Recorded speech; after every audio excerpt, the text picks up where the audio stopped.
Hello guys, so pangarap mo bang maging isang content creator? So ito ako ngayon kahit mababa pa yung mga followers ko pero nagpapatuloy pa rin ako. Dito sa social media guys, million-million yung mga taong nanonood.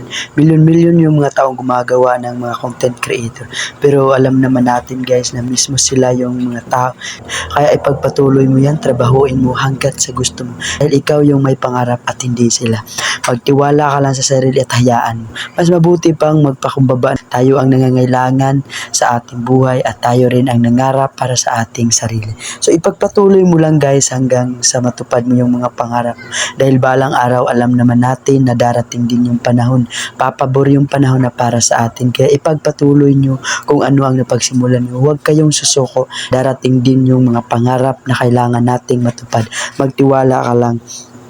Dahil yun naman ang buhay natin. Basta tandaan nyo guys, tayo ang gumawa, tayo ang magtrabaho, hindi sila. Nabuhay tayo sa mundo para may mga pangarap na kanya-kanya.